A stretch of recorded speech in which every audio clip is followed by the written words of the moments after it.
The phone screen glowed between us, Diane's text message suspended in the air like an accusation neither of us had expected. "Stop interrupting me."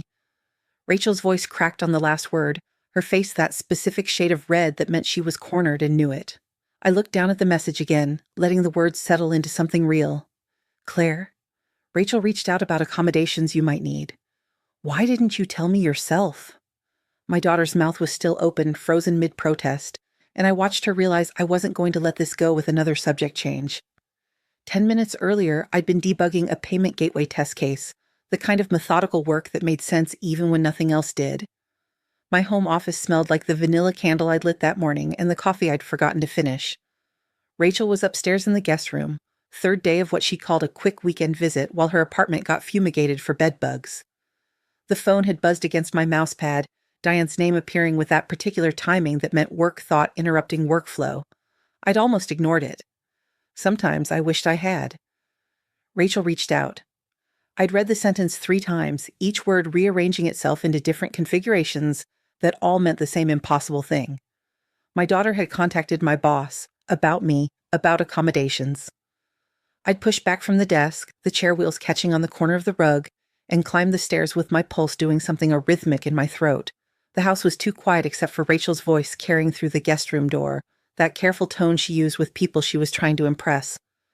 She forgets conversations mid-sentence, honestly, and I'm really worried. I'd opened the door without knocking. Rachel had turned, phone pressed to her ear, and her whole face had shifted through 3 expressions in 2 seconds.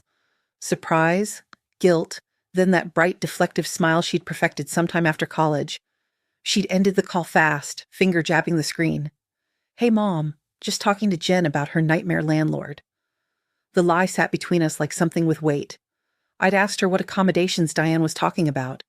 Rachel's eyes had done that darting thing, looking for exits. "What? What do you mean?" Then she'd pivoted, suddenly animated, launching into something about her boyfriend Marcus, and how her boss was playing favorites, and did I think she should say something or just let it go?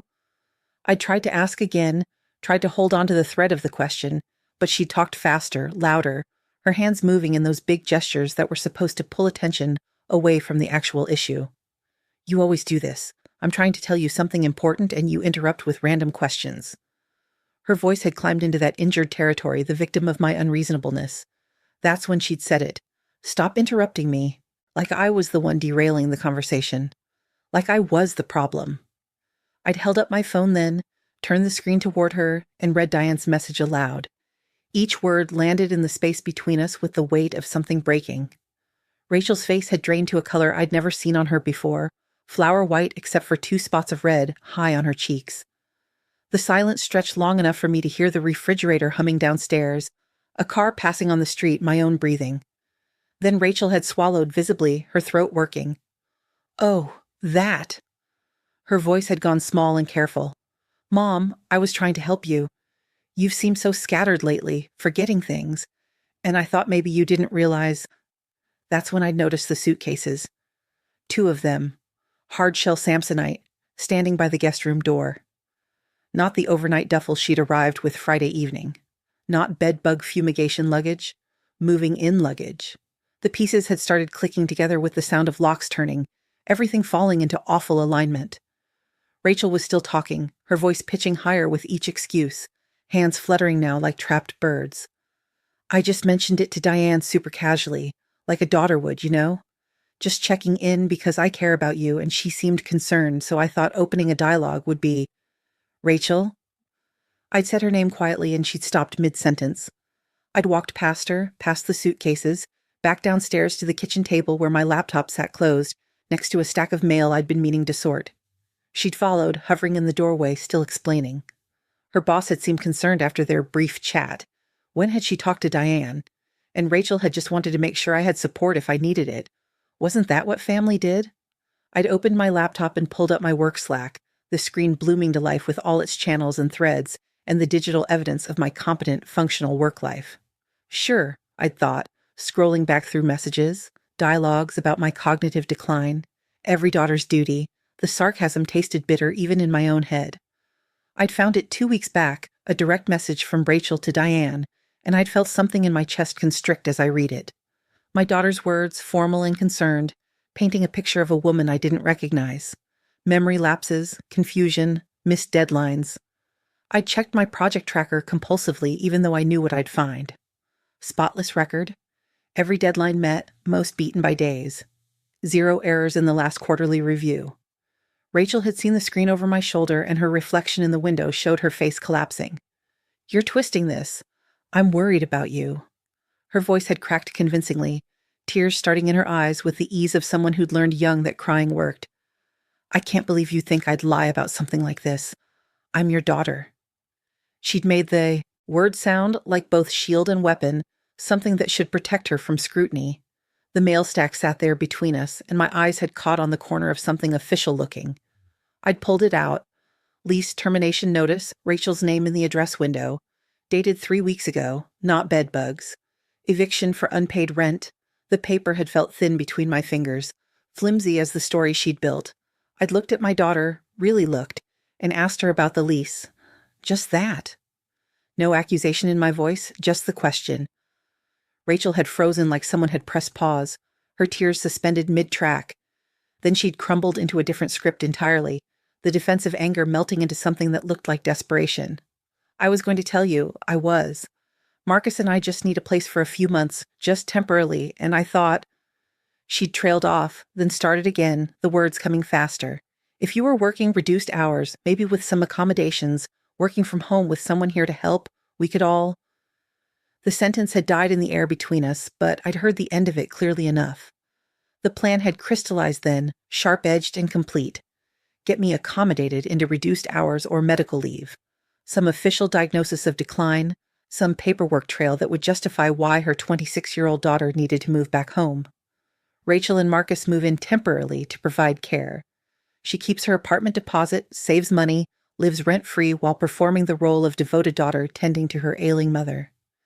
I'd sat there at my kitchen table, the vanilla candle still burning in my office, and felt something shift inside me that I couldn't name yet.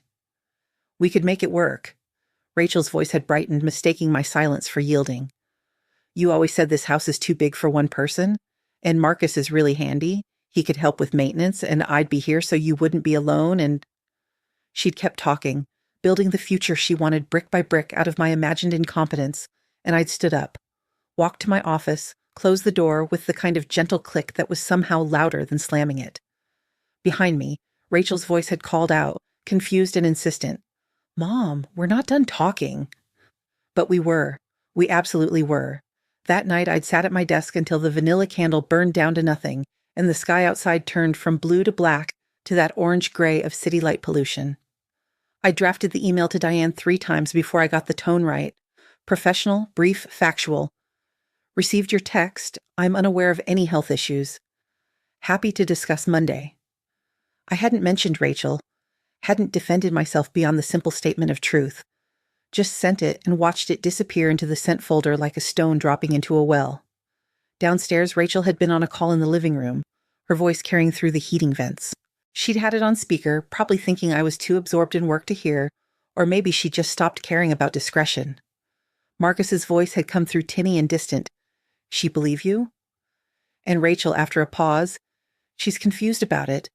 I think it might actually be happening, babe. The forgetting thing." I'd listened to my daughter gaslight herself into her own lie, weaving the fiction so tightly she was starting to live inside it. Morning had come too bright through my bedroom curtains. I'd lain there listening to Rachel move around the kitchen downstairs, the coffee maker gurgling, cabinets opening and closing. My phone had rung at 8:30, Diane's name on the screen, and I'd answered in the bathroom with the door closed and the fan running. "Claire?" Diane's voice had been tight with embarrassment. "I should have come to you directly. I'm so sorry." Rachel sounded so sincere, so concerned, and I just thought, "But you've been perfect. Your work has been flawless. I don't know what I was thinking." I'd kept my voice light, easy, the same tone I'd used discussing a minor bug in the code. "I'm fine, really. No health issues, no memory problems."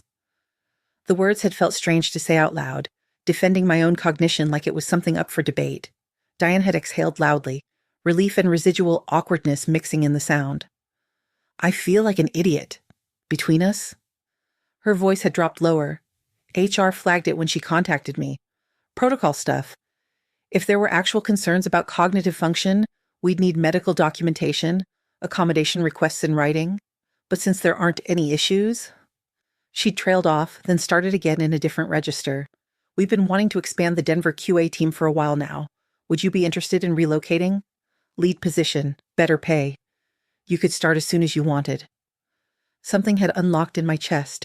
A door I hadn't known was stuck suddenly swinging open. Denver. Mountains.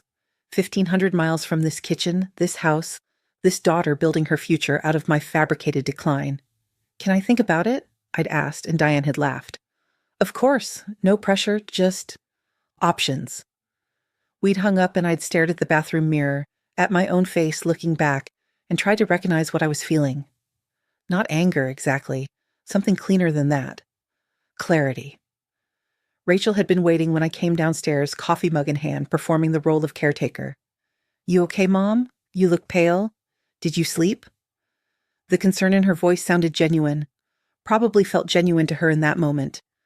I'd taken the mug she offered, felt its warmth through the ceramic. I'm fine, honey. Rachel had relaxed visibly, her shoulders dropping, crisis averted in her mind. She'd settled at the table with her own coffee and her phone, scrolling through apartment listings with the careful performance of someone who had no intention of actually renting any of them. I'd opened my laptop and searched Denver apartments.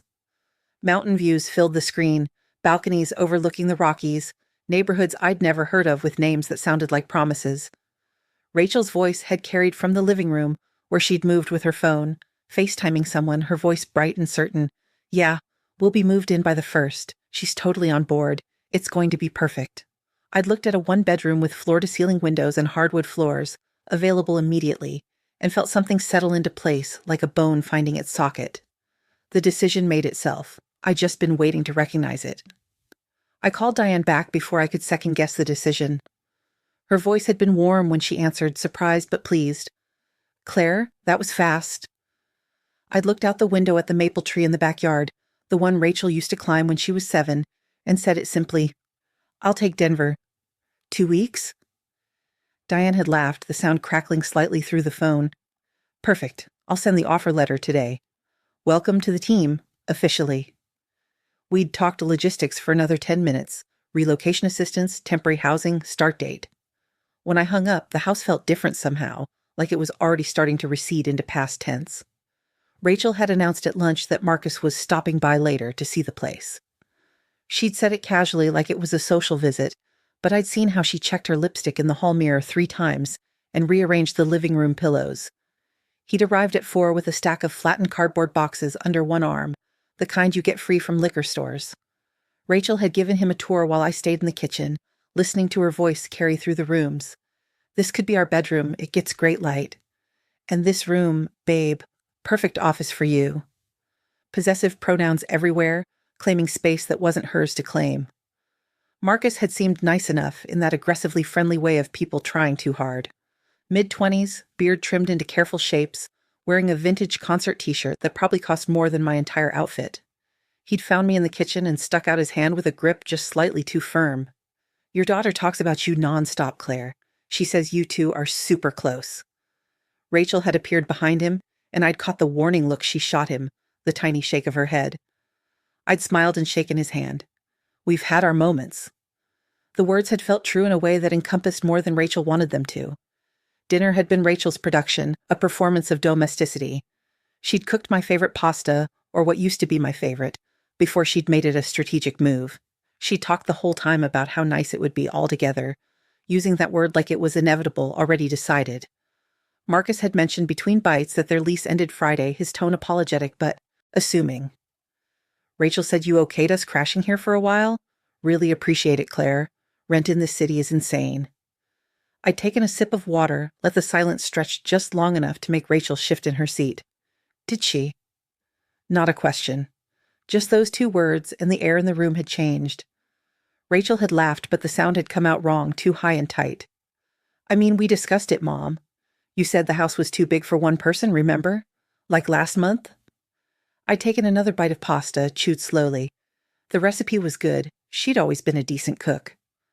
I said a lot of things. I hadn't confirmed or denied anything, Just let the ambiguity sit there like a third guest at the table. Marcus had looked between us, finally sensing the undercurrent, but Rachel had pivoted quickly into a story about her coworker's boyfriend troubles, filling the silence with words that didn't mean anything. After Marcus left, boxes still stacked by his car, unloaded, Rachel had tried a different approach. She'd sat on the couch next to me, body language all vulnerability, and her voice had gone soft. I know I messed up with the lease. I'm not perfect. I made bad financial decisions and I'm paying for it. A pause, then the killer line. But I'm your kid. I thought you'd want to help me. Her voice had broken on the last word, real tears tracking down her face, and for a second I'd almost believed them. Almost reached for her the way I had 1,000 times before when she was hurt or scared or lost. Then I'd remembered the message to Diane. She forgets conversations mid-sentence. Said to my boss, to HR, weaponizing intimacy into something that could get me pushed out of my own career. I'd hugged Rachel anyway, felt her sag against me with relief. We'll figure it out, I'd said, and she'd taken that as victory. She'd gone to bed early, exhausted from the performance, and I'd stayed up until midnight looking at flights to Denver, feeling nothing but a strange, light calm. Monday morning, I'd signed the offer letter in my office while Rachel slept in. The salary was better than I'd expected, the relocation package generous. I'd selected expedited start date options, looked at the calendar on my wall.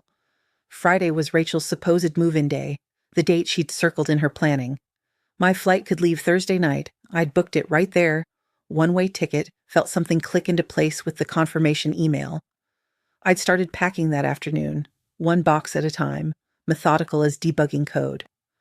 Books first, then winter clothes I wouldn't need yet, kitchen items I could live without for a week. I'd stacked everything in the garage where Rachel never went, behind the recycling bins and old paint cans. She'd been too busy with her own planning to notice my planning, too focused on the future she was building to see the one I was dismantling. Each box I'd taped shut had felt like a small freedom, a thing I was choosing for myself. Rachel's mood all week had been triumphant in that carefully modulated way she had, trying not to seem too pleased about my imagined decline. Monday afternoon, she'd brought home paint samples, fanning them out on the kitchen counter like a hand of cards. What do you think for the guest room? Maybe this soft gray or the blue? She'd been talking about their room, the room that would be theirs in the house, that would be theirs while they took care of me. I'd looked at the samples, touched one with my finger. Whatever you like, honey. She'd beamed like I'd given her permission for something. Tuesday evening, Rachel's phone had lit up on the counter while she was in the bathroom. I shouldn't have looked. I knew I shouldn't. But the preview text was right there on the lock screen. Can't believe your mom's letting you move in rent-free. Wish mine was that chill. From someone named Becca with a string of emojis. I'd stared at it until the screen went dark again, then turned back to my laptop like I'd seen nothing. But I'd felt it, the confirmation settling into my bones. This wasn't desperation or temporary need. This was strategy, and I was the resource being managed. Wednesday, the movers had come at 8 a.m, 2 guys with a truck and efficiency born of routine. I'd scheduled it for when Rachel would be out. She'd mentioned a coffee date with a friend, some invented reason to be gone for a few hours. They'd wrapped furniture in blankets, loaded boxes with the systematic precision of people who did this every day. Kitchen table, couch, my bed, the good chair from the living room. By noon, the house was half empty, echoing in a way that should have felt sad but just felt clean. I tipped them well, thanked them for their care with my things, watched the truck pull away with most of my life inside it. Rachel had come home just after 1, arms full of shopping bags from Target, talking before she'd even cleared the doorway. Got us some stuff for the bathroom, organizational things, and babe, you won't believe the deal I found on.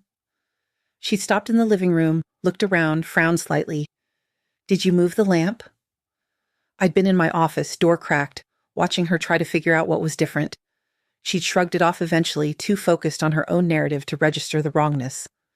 She'd only ever used the kitchen and guest room anyway, treated the rest of the house like a hotel she was visiting. I'd spent Wednesday afternoon updating addresses, transferring bills to autopay from accounts she didn't know existed. Utilities in my name, set to continue but with new contact information. The Denver condo lease sat signed in my inbox, start date Saturday, first and last month paid. Everything had been falling into place with the satisfying click of well-written code, executing perfectly, no errors, no exceptions. That evening I cooked Rachel's favorite dinner again, my turn at performance, though she hadn't known she was the audience. We'd eaten quietly, her scrolling through her phone between bites, texting Marcus about logistics I'd never be part of. I'd watched her across the table, my daughter, and tried to pinpoint when exactly it had shifted. When had I stopped being her mother and started being her solution? Maybe it had always been there, dormant, waiting for the right pressures to activate it. Or maybe I was just now seeing clearly what had been obvious all along. She'd looked up at one point, caught me staring. What? Not defensive, just curious. I'd smiled. Nothing, just thinking. She'd accepted that, returned to her phone, and I'd felt the distance between us like something physical, a space that kept expanding even though we were sitting 3 feet apart. Thursday morning, I'd brought my suitcases down while Rachel was in the shower. 2 of them, matching set, the same ones I'd taken on the cruise after her father died. I'd lined them up by the front door next to my purse and jacket. Rachel had appeared in her bathrobe, hair wrapped in a towel, and barely glanced at them. Going somewhere? Casual, unconcerned. I'd kept my voice just as light. Weekend trip, visiting a college friend in Colorado. The lie had come easily, and why shouldn't it? I'd learned from the best.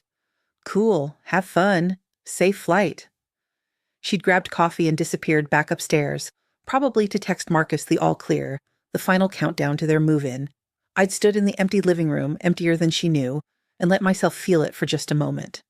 Not anger, not even hurt anymore.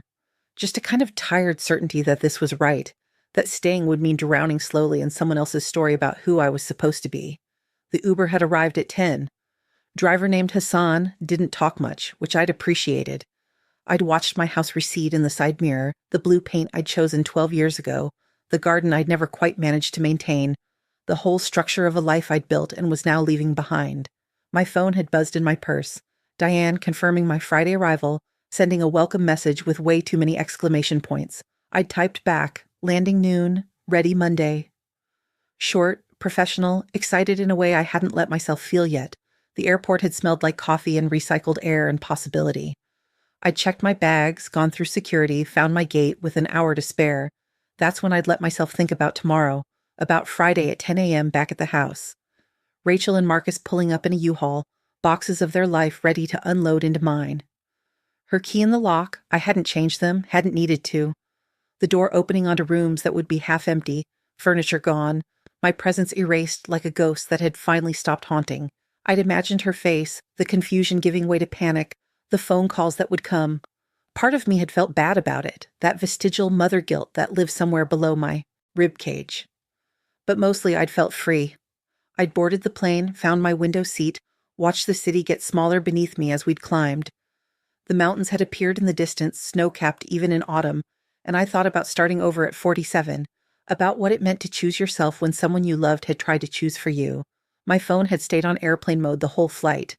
I'd known what was coming, knew the messages would pile up like snow, and I'd wanted these few hours of suspension, of being nowhere, belonging to no one's narrative but my own. Landing in Denver had felt like stepping into a different altitude of myself. The air was thinner, drier, and when I'd walked out of the airport, the mountains had been right there, impossible to ignore, making everything back home feel flat by comparison. The company car service driver had been waiting with my name on a tablet, professional and efficient in a way that reminded me I was here for work, for competence, for the parts of myself that had nothing to do with being anyone's mother. The temporary housing was downtown, a furnished corporate apartment on the 8th floor with windows that framed the skyline like a promise. I'd unpacked one suitcase that afternoon, hanging work clothes in the closet, setting up my laptop on the desk by the window. The furniture would arrive tomorrow. My furniture, the pieces of home I'd chosen to bring forward into this new version of my life. Everything felt provisional and permanent at the same time, like I was both visiting and staying forever. I'd ordered takeout from a Thai place down the street, eaten it standing at the window watching the city move below me, and felt more present in my own skin than I had in months. My phone had stayed silent until Friday morning.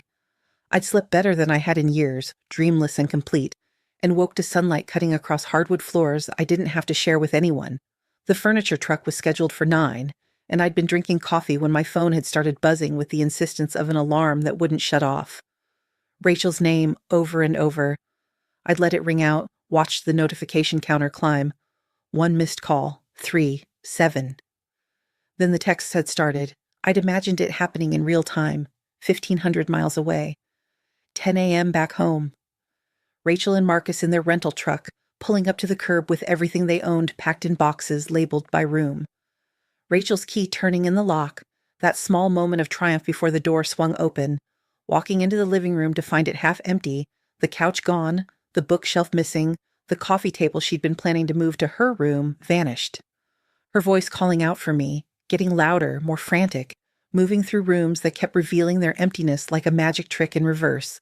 The first text had appeared at 10:47 a.m. my time, which meant 11:47 back home. Mom, where are you? Why is the house empty?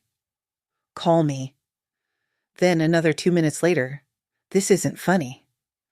A minute after that, please. That last one had made me pause, my thumb hovering over the screen. Just that one word, stripped of everything but need. I'd muted the notifications and set the phone face down on the counter.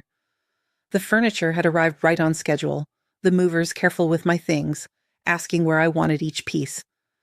I directed them like conducting an orchestra, putting my life back together in a configuration that made sense for one person, for this person, for who I was becoming. My bed in the bedroom with the mountain view, my desk angled to catch morning light, my books on shelves I could reach without asking for help. When they'd left, I'd walked through the apartment touching things, claiming space, and felt something like peace settle into the corners. By afternoon, the phone had registered 23 missed calls. I'd scrolled through the texts without reading most of them, just catching fragments. Where are you? Not understanding. Your stuff. Please talk to me. Marcus had called twice from his number. Rachel must have been desperate to involve him in the parental drama. Even someone named Jen had tried, probably deployed as an intermediary. I'd blocked Marcus's number without hesitation. He wasn't part of this equation, never had been. Rachel. I'd left unblocked but muted, not cruelty exactly, just boundary. She could reach me if she really needed to. I just didn't have to hear it. The weekend had passed in a strange, suspended state. I'd explored my new neighborhood, found a coffee shop that made perfect lattes, walked until my legs ached and the city started to feel less foreign. Saturday morning, I'd hiked a trail someone at the corporate apartment had recommended. Nothing too strenuous, just enough to feel my body working in thin air. At the summit, I'd sat on a flat rock and looked out over everything, pulled out my phone from muscle memory to share the view with Rachel, then stopped. The photo didn't need a witness. I'd taken it anyway, just for myself, and the act of not sending it had felt like a small revolution. Sunday evening, I'd finally looked at the messages, scrolled through the progression of Rachel's panic, watched it transform through stages like grief. Anger first. How could you just leave? This is so messed up. You didn't even tell me. Then bargaining. Can we please just talk about this? I know I made mistakes. We can work this out. Then something that looked like understanding but probably wasn't. I get that you're mad, but this is extreme. The most recent one sent an hour ago. Mom, please. I'm sorry. I know I screwed up. Please just tell me you're okay. I'd stared at that last message for a long time, sitting on my new couch in my new apartment in my new city. Part of me had wanted to respond, to ease her panic, to be the mother who soothed and explained and made everything okay. But that instinct felt like putting on clothes that didn't fit anymore, something I'd outgrown without noticing. I typed out a response, kept it simple. I'm fine. Good luck with everything. Sent it before I could revise, make it softer, add something that would invite conversation back in. The typing bubble had appeared immediately, disappeared, appeared again. I'd watched it pulse like a heartbeat for 30 seconds before I'd locked my phone and set it aside. Whatever Rachel wanted to say, I didn't need to hear it right now, maybe not ever. The thought should have hurt more than it did. Monday had arrived with the sharp clarity of new beginnings. I dressed in the black pants and blue blouse I always wore for first days, professional armor, and taken the light rail to the office.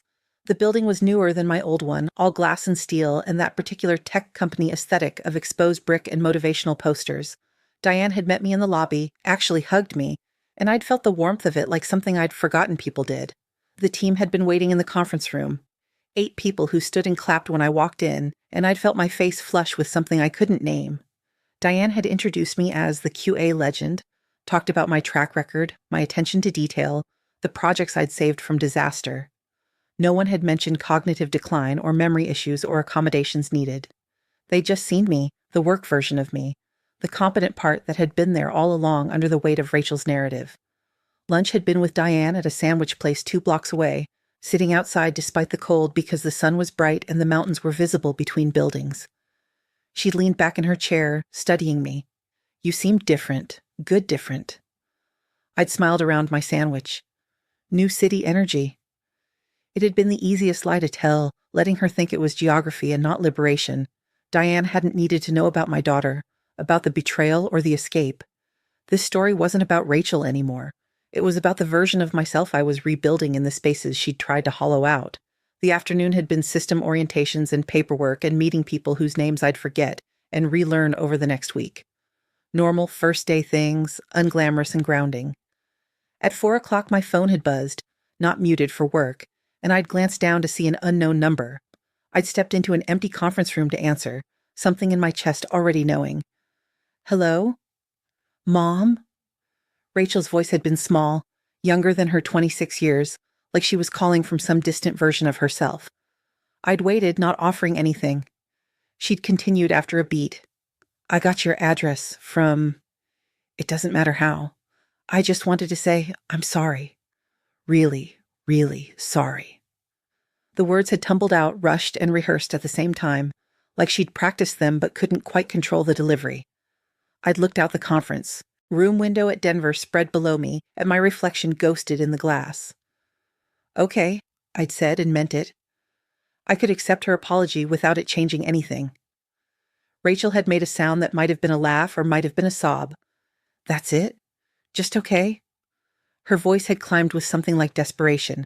What else do you want me to say? I'd kept my tone even, genuinely asking. The silence had stretched between us, full of all the things we'd never learned to say to each other. I don't know. Rachel's voice had cracked. I didn't realize what I was doing until you were gone. I convinced myself you actually needed help, that I was being a good daughter. But that was just... I was lying to myself. About all of it. She'd been crying now. I could hear it in the wetness of her consonants.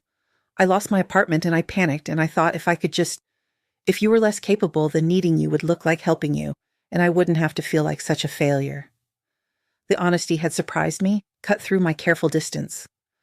Rachel, I started, but she kept going, words spilling out like something breaking. And the worst part is, I do love you. I really do. But I love you like you're supposed to fix things for me, make my life easier, and that's not love, is it? That's just using someone. I'd closed my eyes, pressed my forehead against the cool glass. No, I'd agreed quietly. That's not love. Another silence, this one heavier. When Rachel had spoken again, her voice had been barely above a whisper. I don't expect you to forgive me. I just wanted you to know I see it now. What I did. What I was going to do. I'd felt something loosen in my chest, not forgiveness exactly, but acknowledgement. I know you do, Rachel, and I do love you. But love isn't enough sometimes. What do you mean? She'd sounded genuinely confused, and I'd realized she really didn't understand. Maybe couldn't understand yet. Not at 26 with her whole life still feeling like something that should bend to accommodate her. I mean, love doesn't erase harm. It doesn't obligate me to absorb your choices. I can love you and still choose myself. The words had felt true coming out, solid in a way that made me stand straighter. Rachel had been quiet for a long moment. So, what now? Not angry, just lost. I'd looked at my reflection in the window, at this woman in professional clothes standing in a conference room 1,500 miles from the daughter she'd raised. Now you figure out your own life, and I figure out mine, and maybe someday those lives intersect in a healthier way. But not now. Okay. Rachel's voice had been thick. Okay, can I call you sometimes? Not a lot, just... I don't want to lose you completely. I'd considered it, tested the idea against my boundaries. You can call, I might not always answer. But you can call. It had felt like enough, like the door left open just a crack instead of fully closed or fully open. Thank you, Rachel had whispered, and then, I love you, Mom. I love you too. The truth of it had sat alongside all the other truths, the love and the boundary, the connection and the distance, all of it coexisting like a contradiction that somehow made sense. I'd hung up without saying goodbye, let the conversation end on that admission. When I'd returned to my desk, Diane had looked up with a question in her eyes, but I'd just smiled and shaken my head, and she'd let it go. The first week in Denver had passed in a blur of onboarding sessions and system access requests and learning the names of people whose faces I'd soon forget and have to relearn. Normal things, unremarkable things, the kind of professional routines that made up most of actual life when you weren't busy fleeing family dysfunction. I'd liked the normalcy of it, the way no one here knew anything about me except what I chose to show them. At the old office, I'd been Claire whose husband died young, Claire with the difficult daughter, Claire who's been here forever. Here I was, just Claire the new QA lead, Claire who catches things, Claire who asks good questions in meetings. By the second week, I'd settled into rhythms. Coffee at the place on Larimer Street before work, the one where the barista had already started making my latte when she saw me walk in.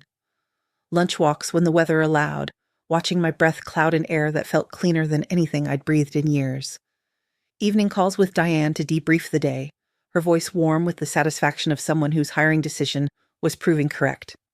I'd been good at my job before, I'd known that intellectually, but here I could feel it in my bones, see it reflected in how people responded to my input, asked for my opinion, trusted my judgment without the shadow of doubt my daughter had tried to cast over everything. The phone situation with Rachel had stabilized into a pattern that felt sustainable, barely. She texted occasionally, surface things, careful things. Hope you're settling in okay. Saw a documentary you'd like. Found an apartment with a roommate moving next week. I'd respond with similar brevity. Thanks. Send me the title. Good luck with the move. The subtext sat heavy under every exchange. I'm trying, she was saying. I see you, I was saying back. But neither of us pushed for more, and the distance held. 3 weeks in, I'd met my neighbor in the hallway. Elena, mid-50s, worked in hospital administration, divorced with grown kids she talked about with the kind of fond exasperation that felt worlds away from my situation. She'd invited me to her book club third Thursdays, very casual, wine and snacks, and only sometimes actually discussing the book. I'd surprised myself by saying yes. The meeting had been in someone's living room across town, 8 women ranging from 30s to 60s, talking over each other about a novel I'd barely skimmed. But they'd laughed at my jokes, included me. In the conversation, asked me questions about Denver that assumed I belonged here. No one had asked about my family. No one had needed my backstory to decide I was worth knowing. Work had expanded to fill the space my family drama had previously occupied. I'd taken on the Morrison account, a nightmare of legacy code and technical debt that everyone else had been avoiding. Spent long evenings untangling dependencies, mapping data flows, finding the hairline fractures where the whole system could collapse. It was puzzle solving at its purest, problems that had actual solutions if you were patient and methodical enough to find them. Diane had started CCing me on conversations with the senior director, casual mentions of succession planning, leadership development, the kind of career trajectory I'd stopped imagining for myself years ago, back when Rachel's needs had become the organizing principle of my life. A month in, I'd started hiking on weekends. Nothing extreme. I wasn't trying to become one of those Colorado converts who summited 14ers before breakfast, but enough to feel my body working, to spend time in my own head without the noise of work or obligation. On one trail, I'd met a group that hiked together every Saturday, loose affiliation of people who'd found each other through shared route preferences and compatible paces. They'd invited me to join them the following week. I'd gone, kept going, learned their names and their regular stories. There was something healing about being around people who knew nothing about who I'd been, who only knew this version of me that showed up and walked and occasionally made them laugh. 6 weeks in, on a Tuesday evening, my phone had rung with Rachel's name. Not a text, an actual call. I'd stared at it for 3 rings before answering, already bracing. Hi, Rachel. My voice had been neutral, giving nothing. Hey, Mom. She'd sounded tired but not desperate, which felt like progress. Is this an okay time? The consideration had surprised me. Yeah, I'm just making dinner. What's up? I wanted to tell you I started therapy. The words had come out rushed, like she'd been holding them and needed to release them before she lost courage. I know that sounds like I'm just doing what you want, but I needed it. To figure out why I thought any of that was okay. I'd turned off the stove, given her my full attention. That's good, Rachel, I'm glad. And I had been, genuinely. Not because it changed anything between us, but because it meant she was taking responsibility for herself in a way that didn't involve me. My therapist says I have this pattern. Rachel's voice had gotten smaller, of seeing people as resources instead of people, especially you. And I thought she was wrong at first, but then I started looking at everything, and she's right. A pause, the sound of her breathing. I don't know how to fix it yet, but I'm trying to understand it. I'd sat down at my kitchen table, looked out at the city lights beginning to appear as dusk settled. Understanding is good. It's a start. We'd talked for 20 minutes, which was 19 more than I'd expected. She told me about her new roommate, about the job she'd picked up waitressing while she looked for something in marketing, about Marcus moving back to his parents' place after their relationship had imploded under the weight of the house fiasco. She hadn't asked me to feel sorry for her, hadn't asked for anything at all, really. Just shared the facts of her life like weather reports, information without expectation. When we'd hung up, I'd felt something shift fractionally, like a door that had been stuck creaking open another inch. Not reconciliation, just possibility. Winter had arrived in earnest by week 8, snow that looked prettier than the gray slush I was used to, cold that felt crisp instead of bone-penetrating. I'd bought proper winter gear, learned to drive in conditions that would have paralyzed me back home. The hiking group had switched to snowshoeing, and I discovered I liked the quiet crunch of it, the way the world muffled itself under all that white. My body had gotten stronger without me quite noticing, muscles developing in my legs and core, stamina building until the trails that had winded me in September felt almost easy. Diane had promoted me in November, made it official with a title change and salary bump, and an office with actual walls instead of the half cubicle I'd been inhabiting. Senior QA Director. The announcement had gone out company-wide, and I'd gotten congratulations messages from people I'd barely spoken to, like my success was something the whole team could claim a piece of. At the celebration lunch, Diane had toasted me, said something about how she knew good talent when she saw it, how sometimes the best hires were the ones running from something because they were really running toward themselves. She'd caught my eye when she said it, a flash of understanding, and I'd realized she'd known all along. Not the details, but the shape of it. And she'd hired me anyway. Thanksgiving had approached with the particular dread of a holiday I'd have to navigate solo for the first time in decades. Elena had invited me to her family gathering, and I'd almost said yes before, realizing I wanted to sit with the aloneness, see what it felt like without performing gratitude or facilitating everyone else's experience. I'd volunteered at a shelter downtown instead, served turkey and stuffing to people whose stories I didn't know, came home exhausted and full in a way that had nothing to do with food. Rachel had texted that day, "Happy Thanksgiving. Grateful for you, even though I know I haven't showed it." I'd sent back a heart emoji, the first one I'd sent her since moving, and meant it. December had arrived cold and bright, the city decorated with lights that looked deliberately cheerful against the early dark. The book club had started planning their holiday party, and I'd found myself offering to host, wanting to fill my space with people I'd chosen. I'd bought a small tree, nothing elaborate, decorated it with ornaments I'd picked up at a craft fair and a few old ones I'd had shipped from storage. It had looked nothing like the trees Rachel and I used to do together, the coordinated color schemes and matching ribbons she'd insisted on. This tree was chaotic, personal, mine. Work had wound down for the year, with the satisfaction of projects completed, systems stabilized, disasters averted through careful attention and unglamorous diligence. At the holiday party, I'd won an award for Most Valuable Troubleshooter, accepted it with a speech that made people laugh, felt the specific warmth of being appreciated for doing something well. Diane had pulled me aside afterward, slightly drunk on champagne, and told me she was putting me forward for VP track. "You've earned it," she'd said firmly. "And I don't say that lightly. You're the best hire I've made in 5 years." I'd cried in the bathroom after that conversation, surprising myself. Not sad tears, just the release of something I'd been holding clenched for longer than I'd realized. The belief that I was capable, valuable, enough, that my worth wasn't contingent on managing someone else's crisis or making myself smaller to accommodate someone else's needs. I'd looked at myself in the mirror, mascara slightly smudged, and barely recognized the woman looking back. She looked lighter somehow, less burdened. Christmas Eve, Rachel had called. I'd been at Elena's place drinking mulled wine and half watching It's a Wonderful Life, and I'd stepped into the hallway to answer. "Merry Christmas, Mom." Her voice had been tentative but warm, like she was testing whether warmth was still allowed. "Merry Christmas, Rachel." I'd meant it. We'd talked for a few minutes, surface pleasantries, and then she'd said something that caught me off guard. "I don't expect you to come visit or invite me there or anything. I just wanted you to know I'm doing okay, in case you were worried." The thoughtfulness of it had made my throat tight.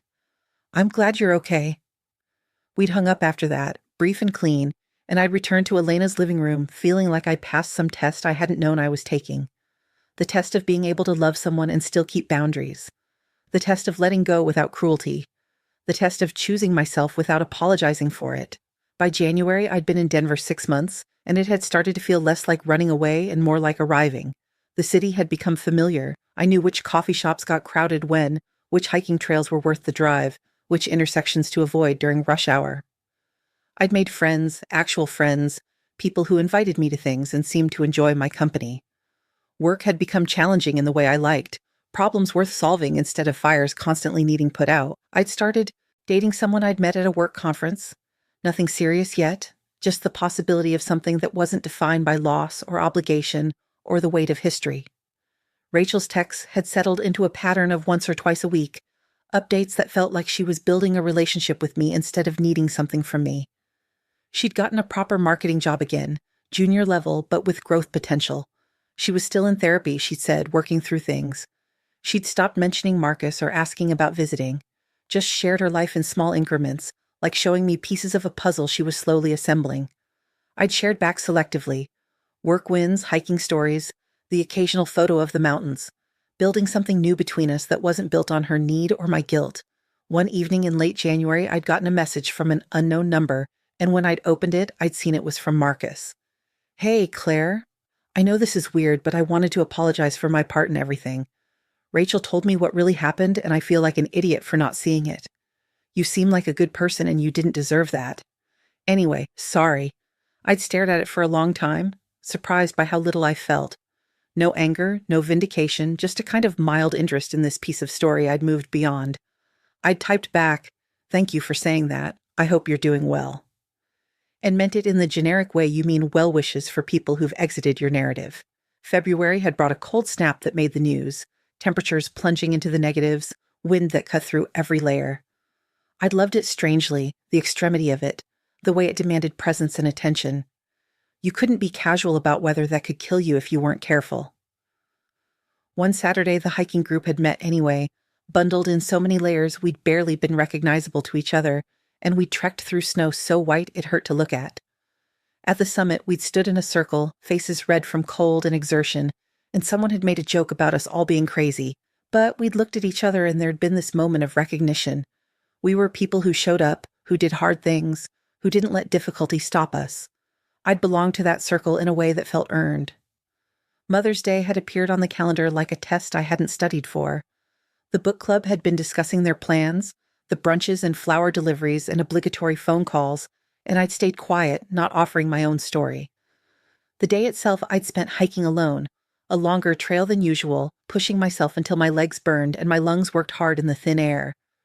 I'd reached a viewpoint and sat on a rock, looking out over valleys and peaks, and let myself think about motherhood honestly for maybe the first time.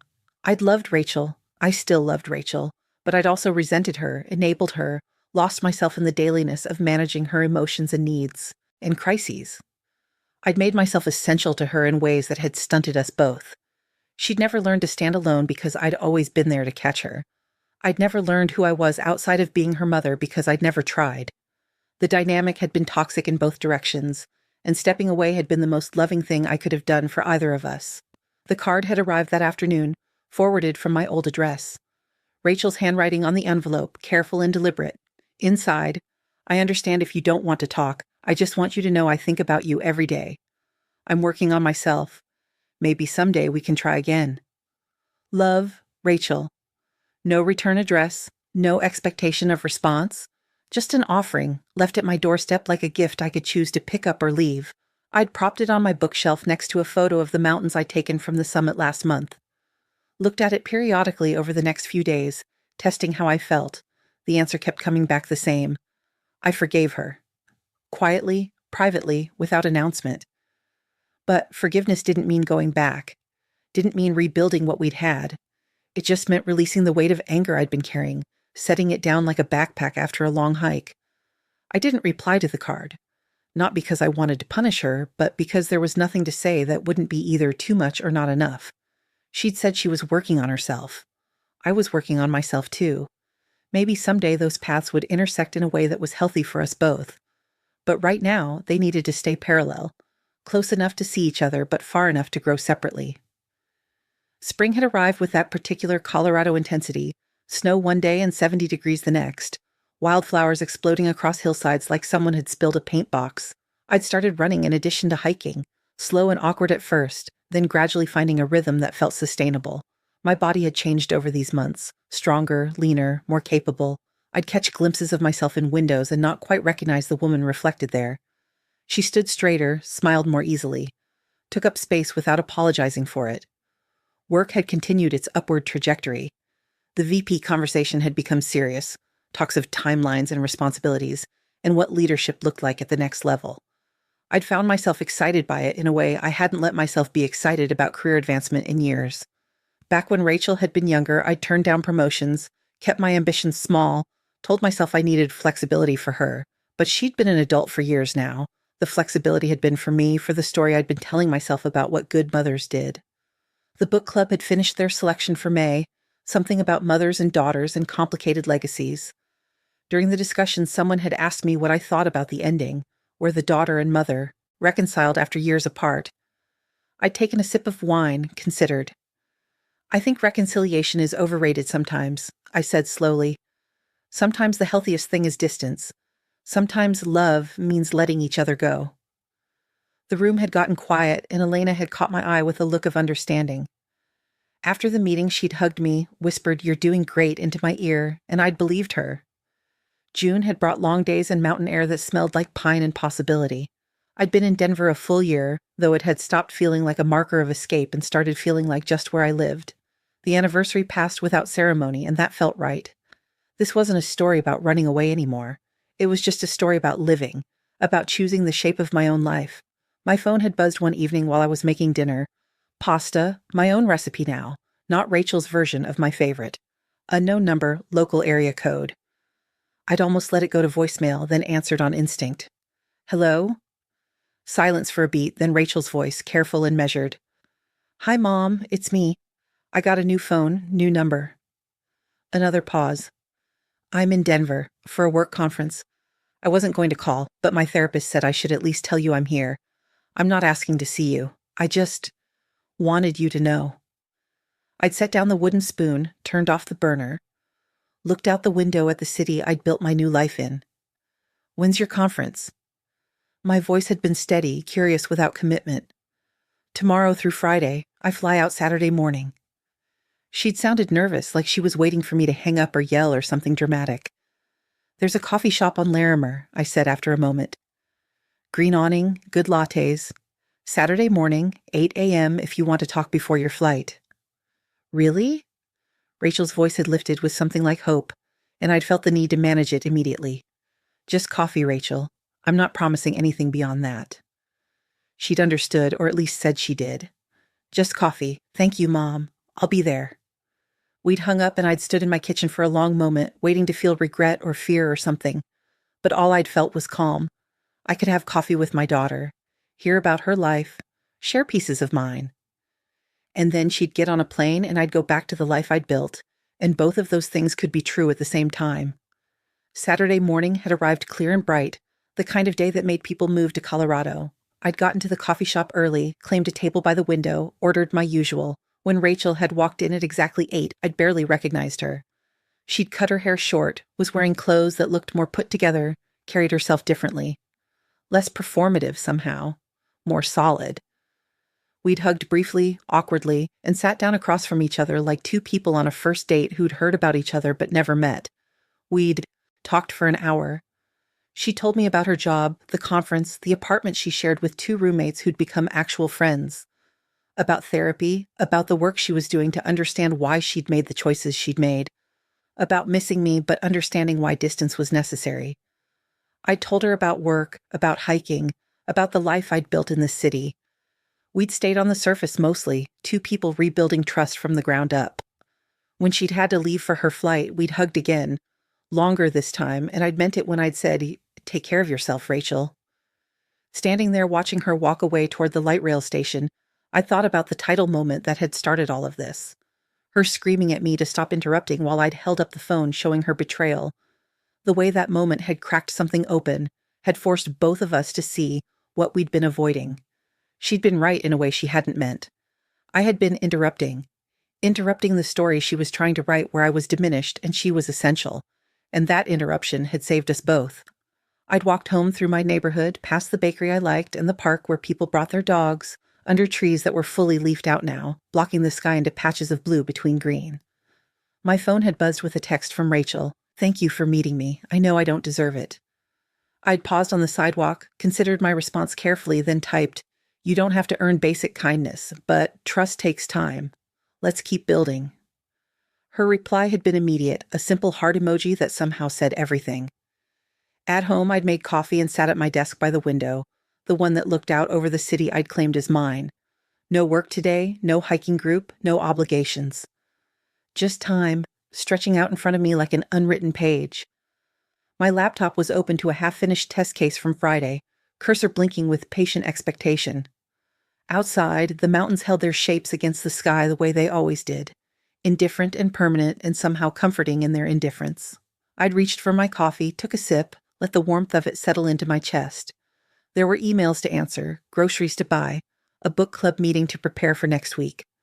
The small maintenance of a life that belonged only to me. My fingers had moved across the keyboard, steady and sure, finishing the thought I'd started yesterday. The code had compiled clean on the first try, no errors, no exceptions to handle, and nobody asked me to explain myself or justify my process or apologize for taking up space. The work was just work, good and complete and mine. I'd saved the file and closed my laptop, stood at the window with my coffee, and looked out at everything I'd built in the years since I'd left. Not perfect, not healed completely, but whole in a way I hadn't been before. Rachel would text again, probably tomorrow or the next day, and I'd respond. We'd build whatever relationship we could build from here, something different from what we'd had, something that might actually be sustainable. Or we wouldn't, and that would be okay too. The sun had moved higher, cutting new angles through the room, and I'd realized I was smiling. Not at anything in particular, just the quiet knowledge that some interruptions, even painful ones, even necessary ones, weren't worth apologizing for anymore. They were just the sound of a life-changing direction, finding its true north, becoming what it needed to be, and I was here for it. Present and accounted for, nobody's crisis to manage but my own. The mountains outside didn't need me to witness them to exist, but I witnessed them anyway, grateful for the view, grateful for the distance, grateful for the whole complicated mess of becoming who I actually was.